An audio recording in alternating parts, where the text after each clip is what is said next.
Okay, so this video is going to be on how to pull leads through Epic and Salesgenie Prospecting. So we're going to start off by going to libertynational.my.site.com. Same place we were. There we go.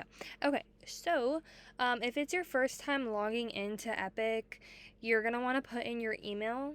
But because you haven't created an account yet, or you don't have a password, you're just going to want to hit forgot password, and it's going to send a link to your email where you can create a password.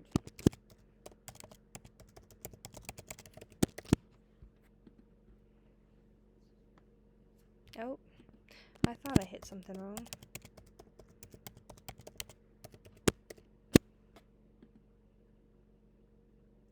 Okay. So now once you get logged in, this looks like a lot, especially if it's your first time signing in. So just know, as you've been here, or the longer you're here, you'll learn more about all of the things that Epic can do. So it really just helps us organize almost everything, all of our enrollments, our leads. It keeps everything right in front of us. But for now, you're just going to be focusing on pulling leads so you can prospect when you're out there making money. So we're going to start off by going to Salesgenie Prospecting. When you click on that, if it's your first time logging in, I think you saw a little glimpse of it, you're going to have to sign in to Salesgenie. You only have to do this one time, but it's just going to be the same email you used to log into Epic. And then you're going to do the password. You're not going to hit forgot password or anything. You're just going to put the number 1 and then libnat. It's LIBNAT, all lowercase, 1 libnat. That's going to be your password, and then after that, you'll be able to sign in. You never have to log in again. That's the nice thing. Once you're in, you're in. Now, after you get into Salesgenie Prospecting, you should have this lovely little list that I created. This is basically the step-by-step instructions on how to pull leads. Obviously, it's a little loaded. It's hard to remember, especially for your first few times doing it. So I definitely recommend having this pulled up while you're pulling your leads. If your supervisor or general agent didn't send this to you, please just take a screenshot of this now so you can have it on your phone. Save it, and you'll definitely want to use this in the future. But for right now, I don't need that. Just make sure you're following along with that as we go. Or if it's your first time, pulling leads, just watch this video through and just pause as you go. So we're going to start off by searching for leads. So search for leads, and then it's going to be U.S. businesses. We're going to let this load. Okay, so this is where we're going to create basically, this is going to let us filter out all of the leads we don't want, so we're getting the best of the best leads possible. So this is very, very important. You don't want to miss any little step in this because it could throw the whole thing off. So you're going to start off under popular, and you're going to hit major industry group, and then you're going to do number of employees. Okay, and you're going to see some things pop up on this right hand side. Just ignore that for now. Right now we're strictly just focusing on our filters. Okay, after that we're going to do geography, and this one is just going to be map-based search.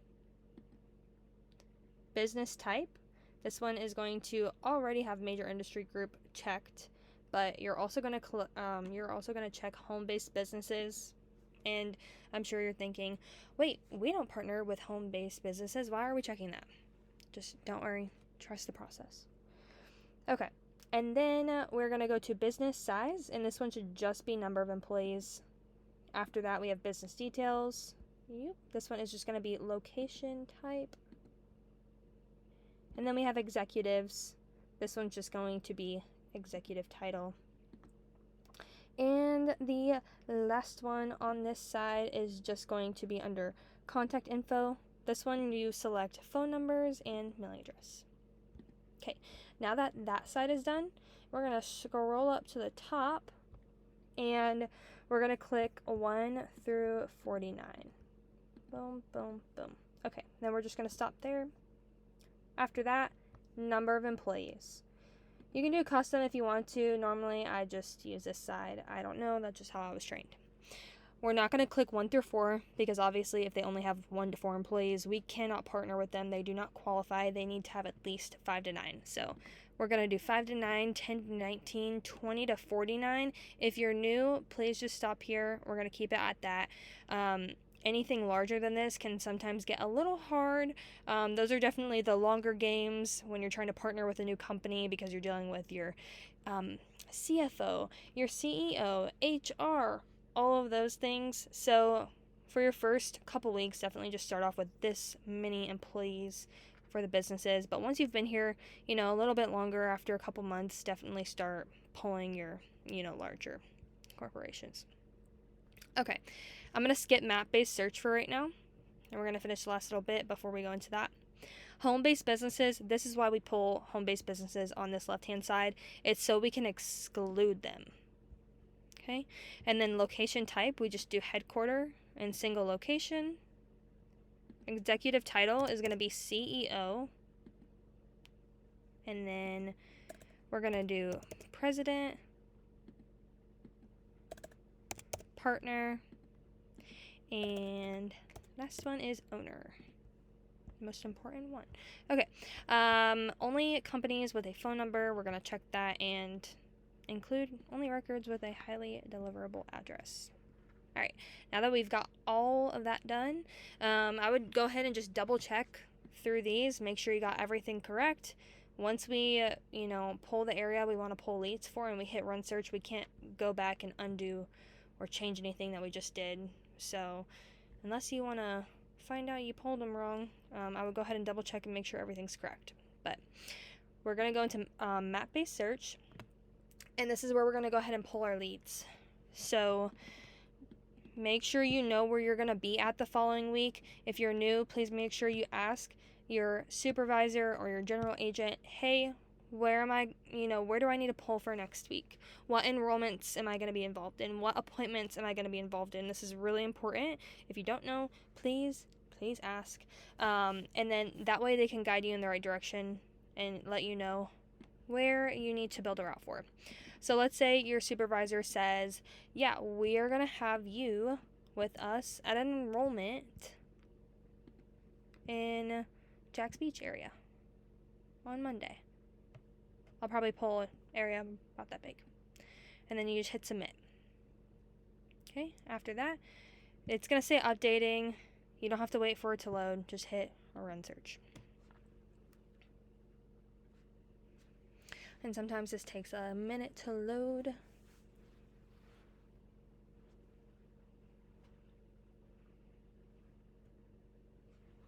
Okay, so now I can see it pulled 43 records. So I'm going to check this top box right up here, and it's going to select everything on this page. Now I'm just going to double check and make sure that the businesses on here are businesses we can actually partner with. So if you don't have a non-eligible employee, or I'm sorry, not employee, but like the businesses that are not eligible to be partnered with, I would ask a supervisor or someone in management for that, because we have a whole sheet that shows what businesses we can and we can't partner with. But for the most part, you just want to look out for anything that's like agent, so like real estate agent, travel agencies, a lot of times like transportation services, like cab services, things like that are going to be 1099, and we can't partner with them if they're 1099. So I normally just skim through and look for businesses like that. But right now I'm seeing a lot of like blue collar stuff, printers, general contractors, landscaping. These are all really good businesses that we would definitely partner with. Let's see. Social media and blogs. That's kind of a gamble. Could be 1099, but You know, we could always ask when we PAC call, or it's, you know, a lot of times it's just better to go in person. But I'll probably leave that one on there. Telecommunication services, probably remove that one. Okay, so for the most part, these look fine. So I'm gonna go ahead and export them now. This is really important when you're doing this as well. If you hit export and for some reason don't see Salesforce here, please don't click off this page. The first thing you want to do is hit save. And all you have to do is just put the date. Save. Okay. But if you do see Salesforce here, you're just going to click Salesforce.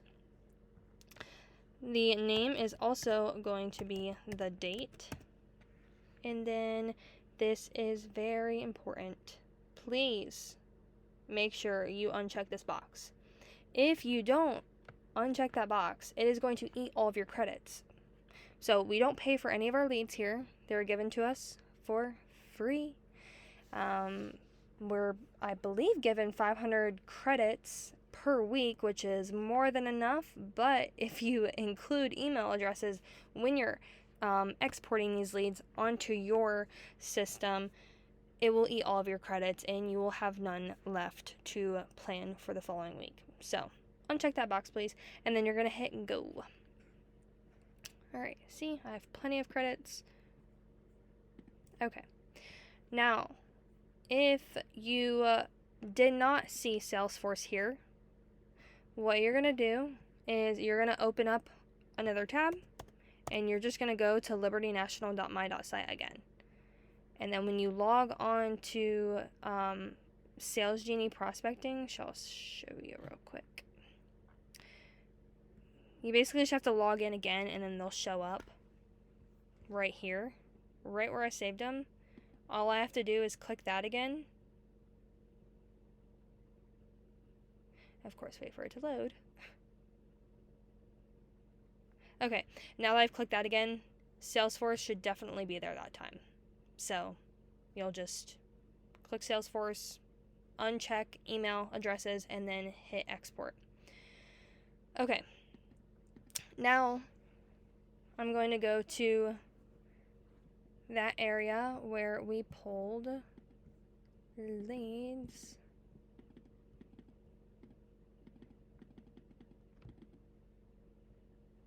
It really doesn't want to zoom in here. Okay, so I believe it was for like this general area. So I just clicked on shape, and then I just drew shape with, you have a kind of different tools over here. I normally just do the rectangle one because it's the easiest. If you want to do the circle, do whatever your heart desires. Okay, so now I'm just going to type in Salesgenie leads because we pulled those from Salesgenie, and click on that, give it a second to load, and now I see I have 63 leads, a little more than what I actually pulled, but I knew I already had some. So this is actually right around where you want to be if you're trying to build a route. So for one full day, you want to have at least 30 businesses. In order to qualify 30 businesses, you're probably going to have to call somewhere between 50 and 60. So 63 is perfect if I want to make one route in this area. And then after that, you're going to go into your PAC calls. So I normally put all of mine on one page, but if you want to have like 25 per page, just make sure you're like not scrolling all the way down and being like, oh, I'm done. You have other pages here. So I normally just put all of mine on one page because I feel like it's just a little bit easier. That's how I like it. I don't know. That's my preference, but you do as you wish. Okay, now at this point, you need to have your training booklet. If you don't have a training booklet, your agent study guide, you should have 2 packets. If you don't have them, please get with management and ask for those because you need to have your PAC calling script in front of you while you're doing this. It's very important. You're going to get on the phone and try to verify this information, and you're going to hear things that may throw you off a little bit. So if you can simply just read something, don't sound like a robot, but if you can have it in front of you, it's going to save you a lot of embarrassing conversations. So when we're PAC calling, we're simply just trying to make sure that they're at the same address and that they have the same owner and that they have roughly the same amount of employees that's listed here. So how I do my PAC calls is I just call and I say, hi, I was just calling to see if you guys are still located at 13431 Beach Boulevard in Jacksonville. Yep, okay, awesome. Do you know if Axel is still running everything there? And then at this point, they'll probably say, I'm sorry, may I ask who's calling? And then that's where you would say, oh my gosh, I'm so sorry. My name's Alyssa. I work with the Cannington Agency. We're simply just calling today to update and verify the public information we already have on file for you guys. I just needed to make sure Axel was still the owner and if you guys still had roughly 45 employees. Okay, and if they give you any more pushback, like, what is the Cannington Agency? We're a financial services organization, and we do a lot of things for a lot of different companies, but right now we're simply just updating the public information we already have on file for you guys, and now you're immediately going back into the same question you asked them without hesitation. I just need to make sure Axel was still the owner, and if you guys still had roughly 45 employees. And then once they verify the information, you're going to go to status, and you're going to change it to qualified. And then you'll hit save. I'm not going to hit save though, because I don't know if that's qualified. If you get on the phone with them and they say, no, we actually only have 4 employees now. Well, now you know they don't qualify. So you're going to go ahead and go to unqualified. And your reason here is going to be, where is it? I don't have my glasses. I can't see. But there should be something like number of employees. Yeah, here we go. Number of eligible employees. They don't have enough. Okay? And then if you get on the phone with them and they say, oh no, Axel actually died 5 years ago and he's not the owner anymore, obviously. Then you're going to say, oh my gosh, I'm so sorry to hear that. May I ask who took over for him? And then when they give you the new owner's name, if you're not quick at doing this, which I'll show you what you have to do to edit it, I would just recommend having like a piece of paper out with a pen to jot down the owner name. Make sure you get the correct spelling. And then once you're off the phone, you can go ahead and edit this until you get a little more comfortable navigating, because the last thing you want to do is just hold someone up on the phone because you don't know what you're doing. So jot it down on a piece of paper, and then you're always going to click the owner name right here, right under where it says full name. You're always going to click on the owner's name. Even if you call and they say, no, this is ABC Vet, you're not going to, obviously they changed their name. You're not going to click on the name of the company. If they said the address is different, you're not going to click on any of that. You're just going to always click on the full name, because this is where you can edit everything. So when you get to this separate tab, you just hit details and then you're going to hit edit. And make sure you guys are being mindful when you're calling during your PAC calls, because if they answer the phone and they say, hi, this is First Coast Animal Hospital, how can I help you? You're going to say, oh my gosh, I'm so sorry. I thought I was calling Coastal Vet Hospital. Or did you guys change your name? Oh no, we changed our name. Okay, awesome. Thanks for clarifying. I was just calling today to see if you guys are still located at 13431 Beach Boulevard, blah, blah, blah. Okay, you guys get the gist. Also, when you edit any details in here, you're going to hit save at the bottom. But when you hit save, it's still going to show the old information here.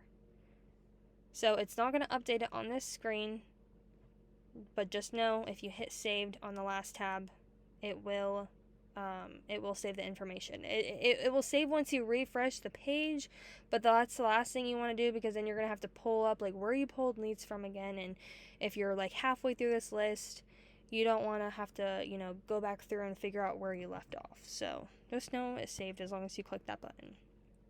Okay, and the last thing I'll say about PAC calls is research. So that's going to be in this little box right here. If they answer the phone and they say, "Hi, my name's Alyssa with First Coast Animal Clinic. How can I help you?" I'm immediately going in here and typing "spoke to Alyssa." Okay? If you are not quick at doing this, again, write it down. Write down Alyssa. If they didn't give you your name or their name at the beginning of the call, at the end of the call, when they verify the information, just say, "Thank you so much. Oh, and I meant to ask, what's your name? Who did I have the pleasure of speaking with today? Okay, thank you so much, Alyssa. I really appreciate it. Have a good day." And now, when you're going into the business, you can use this. You're walking in, and you're saying, "Oh my gosh, you must be Alyssa.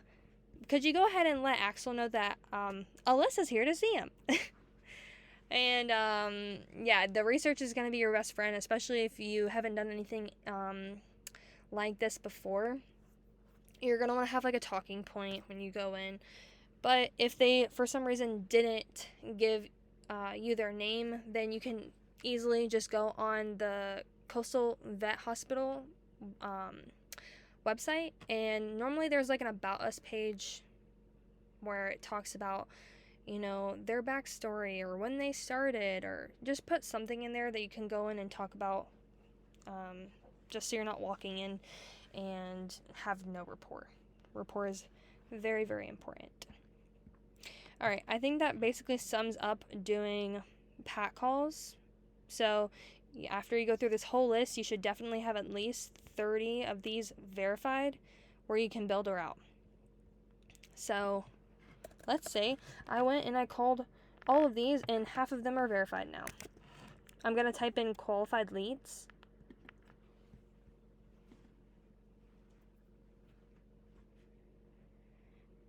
And look at that, I have 27. So I would say anywhere between 25 and 27 is what you want to have in order to, 25, between 30 and 25 is where you want to be to have a route. So 27 is, you know, right in the middle of that. So basically what we want. All right, to build the route, you're going to go to your qualified leads and you're going to hit this little checkbox. After that, you'll see it like selected every single lead that you qualified today. You're just going to go to actions and then you're going to hit add all to route. Now you can see it built a little route. I'm going to close out everything else, but now I can see that this is definitely organizing, optimizing everything in the most time efficient order. Double check and make sure this box is checked, optimized. It's really important. You don't want to be driving around in circles. And this last step before we build our route is also really important. So you want to create a start and stop point. So this is really going to depend on where you're starting in the morning. So if you're running solo, you know, that's going to be your house. So you can go ahead and type in your address here, 123 Circle Drive, and you click on it and you add it to your route. But if you're meeting, you know, your supervisor or your general agent at the office or wherever, just make sure you type in that address here and add it to your route twice. Move one to the top, one to the bottom for your start and stop point. But let's just say, for example, we're meeting so-and-so, your supervisor, at the office tomorrow. We're going to put in Cannington, there it is, Globe Life Liberty National Division, the Cannington Agency. And then it's going to take us to the address. You're going to click on that and you're going to hit add to route. And remember, I'm going to do that twice. Okay. It's currently at stop 28, so I'm going to scroll down to 28. And I'm going to click move to the top of the list. And I'm going to click the second one and move that one to the bottom of the list. And now this is going to have you starting at the office, and it's going to take you in the perfect, most time efficient order to complete this route and right back to the office at the end of the day. So definitely make sure you create start and stop points. It's very important. After that, this is how you save your route. So you don't just stop here, because if you don't do this last step, it's not going to save. It will disappear. You want to click this little SD card looking thing. That's how you're going to save it. Pretty easy to remember, the SD card. You're going to click the day you're going to run it. So say you're running it on Monday, February 3rd with your supervisor. Also, make sure, again, you're asking your supervisor, hey, where do I need to be this day? If you don't know, please ask. The name of the route is always going to be the first initial of your first name, period, and your last name. And then you're going to put the area you're running. So I'll just put Beach Haven.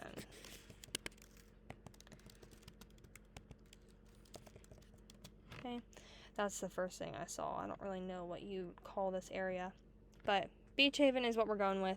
And then the date is going to be the day you're running it on. So make sure you also include that in the name. And then after that, you're just going to hit this little save button. And now you should have Salesforce on your phone, which is where you're able to go in and view this route directly from your phone and navigate to the places in the most time efficient order. So very simple. Please make sure you save this video in your phone, your files, whatever, because if you ever have any questions, you can very easily just go back to this video and just make sure you're doing everything correctly. You know, watch the video, pause it, start it again, like as you're going. Just make sure you're doing everything correctly. But once you've done this a few times, you'll start to get the hang of it. And yeah, if you guys have any questions that aren't explained in the videos, please just ask one of your supervisors or one of your managers.